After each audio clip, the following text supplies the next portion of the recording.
বাতকর্ম থেকে শুরু করে ব্যবহৃত অন্তর্বাস এই যুবতী বিক্রি করেছেন সবকিছুই। কিনতে পাগল ক্রেতারা।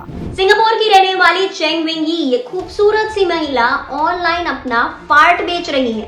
लोग पैसे दे देकर पार्ट खरीद रहे हैं ये जानने के लिए कि एक्चुअली में ये इन्फ्लुएंसर कैसा स्मेल करती है। অর্থ উপার্জনের লক্ষ্যে প্রত্যেককেই করতে হয় পরিশ্রম, আর সেই কারণেই বিভিন্ন পেশায় যুক্ত থাকেন মানুষ। তবে বিভিন্ন কাজের ক্ষেত্রে একাধিক ধরন পরিলক্ষিত হয়। কোনো কাজে করতে হয় কায়িক পরিশ্রম, আবার কোনো কাজে ব্যবহার করতে হয় বুদ্ধিকে। তবে বর্তমান প্রতিবেদনে আজ আমরা আপনাদের কাছে এমন এক যুবতীর প্রসঙ্গ উপস্থাপিত করব যার অর্থ উপার্জনের পন্থার বিষয়টি জানলে রীতিমতো নাক সিটকোবেন সবাই।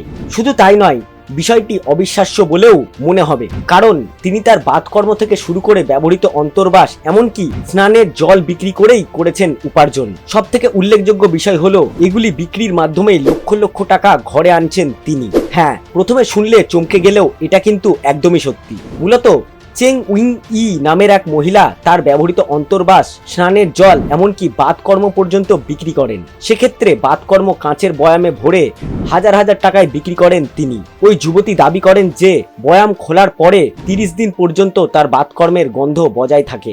জেনে অবাক হবেন যে ওই মহিলা বাতকর্মের চাহিদা এত বেশি যে তার বাতকর্মের সমস্ত বয়াম বিক্রি হয়ে যায়। এর পাশাপাশি তিনি অন্তর্বাস এবং স্নানের জলও বিক্রি করেন। ওই যুবতী এক বয়াম বাতকর্ম 25,000 টাকায় বিক্রি করেন। অপরদিকে তার অন্তর্বাস ও স্নানের জলের দাম আলাদা রয়েছে, আর এভাবেই প্রতি সপ্তাহে লক্ষ লক্ষ টাকা আয় করছেন তিনি।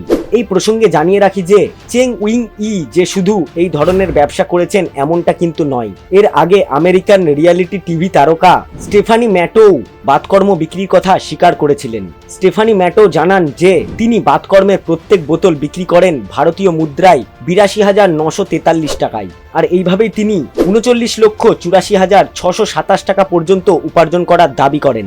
এদিকে বাতকর্ম তৈরির জন্য মটরশুঁটি, প্রোটিন মাফিন, সেদ্ধ ডিম, প্রোটিন শেক এবং দই ইত্যাদি খাওয়া হয়। তারপর বাতকর্ম বোতলে সিল করে তাতে ফুলের পাতা রাখা হয়। এতে দুর্গন্ধ কম হয় এবং সুগন্ধ আসতে শুরু করে।